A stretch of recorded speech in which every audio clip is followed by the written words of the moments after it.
Hey guys, मेरा नाम है विराट गोयल और इस चैनल का नाम है विराट नॉलेज। सो गाइस, ये वही चैनल जिसपे आप हमेशा अक्सर आते रहे थे, जिसमें आपको मिलने वाली है कमाल की latest knowledge and other facts.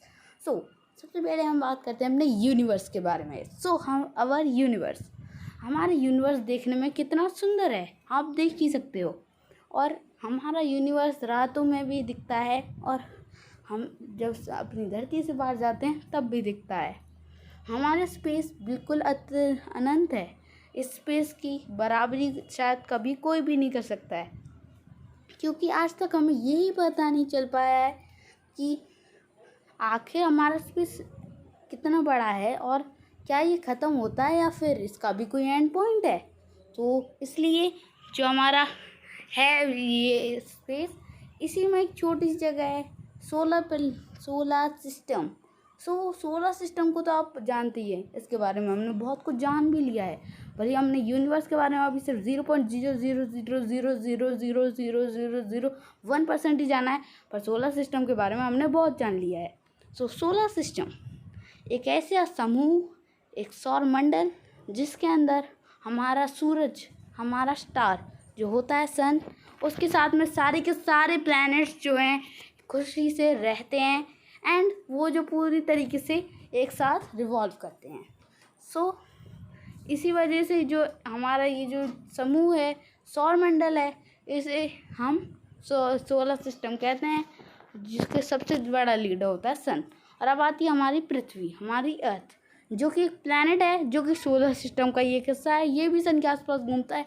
तो इसकी खास बात ये है कि ये यूनिवर्स में अब तक का सब जुड़ा हुआ सबसे ज़्यादा अच्छा और सोलर सिस्टम का सबसे ज़्यादा अच्छा प्लैनेट है रहने के लिए। आप देख सकते हैं, तो ये वही देश है जहाँ पर हम लोग रहते हैं, यानी कि इंडिया। एंड ये जो हमारा प्लैनेट है अर्थ, ये पूरी तरह से पानी से घिरा नहीं है, कि इसका बहुत सा हिस्सा लैंड पे है, बहुत सा हिस्सा पानी में है।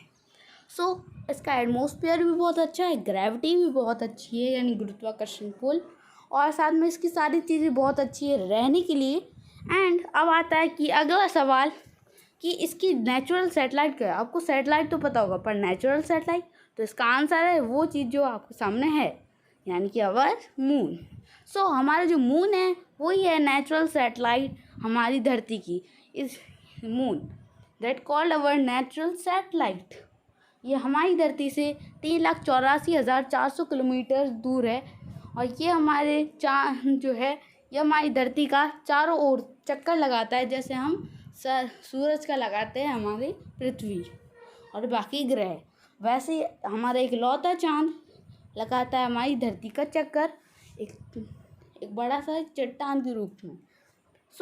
ये हमें हमेशा रात में दिखता है। बट आपने कभी ये तो सोचा ही होगा कि आखिर हमारी जो धरती है, उसका ये जो चांद है, ये आखिर कैसे बना, क्यों बना, इसका अस्तित्व क्या है आखिर। तो ये सब जानने के लिए इस वीडियो में बने रहे। इस वीडियो को लाइक करिए, चैनल को सब्सक्राइब करिए, शेयर करिए और कमेंट करिए, क्योंकि ये सब आप करेंगे तो मुझे बहुत अच्छा लगेगा। तो लेट्स गेट स्टार्टेड।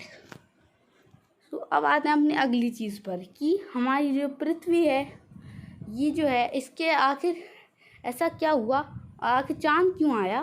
तो चांद जो है असल में और कुछ नहीं, धरती का ये एक हिस्सा है। कैसे, मैं आपको बताता हूँ। करोड़ों सालों पहले या फिर अरबों सालों पहले, जब धरती फॉर्म हो रही थी, अपने एक अच्छे से पूरे एक शेप में आ रही थी और एक तरीके से एक आग का गोला सी बन रही थी, तभी वहाँ पर आता है एक किया नाम का एक छोटा सा प्लैनेट, जो कि साइज़ में इतना बड़ा नहीं था। पर आपको पता ही है, अगर प्लैनेट से प्लैनेट टकराएगा तो बहुत बड़ा डिस्ट्रक्शन होगा। वैसे डिस्ट्रक्शन हुआ हमारी अर्थ के साथ। ये ज़ोर ज़बरदस्ती हमारे सोलर सिस्टम के अंदर घुस गया और फिर इसने सीधे हमारी अर्थ पे हमला कर दिया। जैसे ही हमारी अर्थ से टकराया, वैसे ही बहुत बड़ा विस्फोट हुआ, जिससे इधर उधर धरती के टुकड़े हो गए। यह प्लैनेट तो अपने इससे वैसे ही हो सका था, क्योंकि वो एक बहुत बड़े प्लैनेट से टक्कर खाया था। यहाँ पर हमारी धरती के बहुत सारे टुकड़े हो गए, बहुत सारे टुकड़े, जो कि एक दूसरे के साथ मिल गए।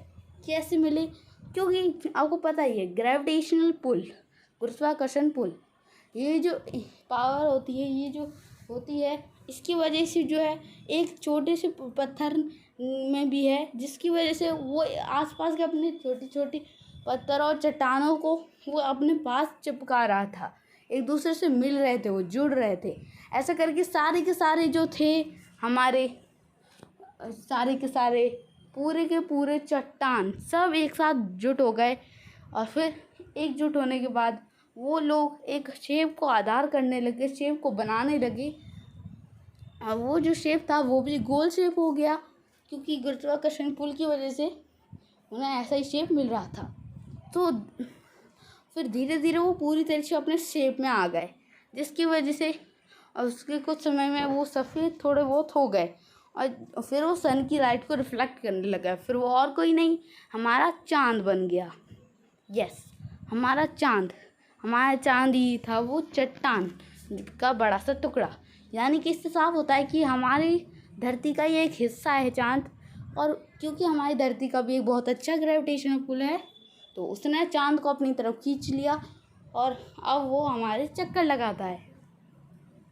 एंड उसके फ़ायदे क्या है ये मैंने आपको अपनी पहले भी एक वीडियो में बता दिए हैं, अभी भी बताता हूँ कि इसके फ़ायदे ये हैं कि इसके ज़रिए आप अच्छे से अपनी जो सारे काम है वो कर सकते, क्योंकि यहाँ पर समुद्र की जो लहरें हैं वो जो है ये पूरी तरह से चाँद भी कंट्रोल करता है। सो अगर ये ना होता तो फिर आपको पता ही है समुद्र की लहरें बहुत ज़्यादा ख़तरनाक हो जाती हैं और बहुत ज़्यादा डरावना लुक ले लेती। सो अब आते हैं अपनी अगली बात पे कि आखिर चाँद जो है उसका क्या क्या फ़ायदा है ये मैंने आपको बता दिया। पर मैं एक और बात आपको बता दूं कि चाँद जो है अपनी खुद की रोशनी नहीं लाता है। चाँद की जो रोशनी होती है, मैंने आपको बताया था अभी कुछ 1 मिनट पहले ही लगभग, कि सूरज की रोशनी होती है उसे रिफ्लेक्ट करता है। रिफ्लेक्ट, वो अपनी जो रोशनी है उसके पास है ही नहीं, वो रोशनी वो सूरज की रोशनी को रिफ्लेक्ट करके दिखाता है, जिससे हमें वो पूरी तरह से सफ़ेद दिखता है, कुछ इस तरह। सो यही थी हमारे चाँद की कहानी and how our moon that appear. So यही इसकी कहानी है। एंड अगर आपको चाँद के बारे में, मून के बारे में अलग अलग जो चीज़ें अगर आपको जाननी है, अलग अलग फैक्ट जानना है अलग अलग बातों पे, तो आप मेरे से कमेंट करिए और मैं आपके लिए उस चीज़ पे एक वीडियो बना के दूँगा। सो लाइक करें, चैनल को सब्सक्राइब करो, कमेंट करिए और इस वीडियो को शेयर करिए, क्योंकि मैं आपको देख रहा हूँ कि आप कुछ समय से ठीक से रिस्पॉन्स नहीं दे रहे हैं। सो इसलिए stay awesome, goodbye, bye bye, keep learning.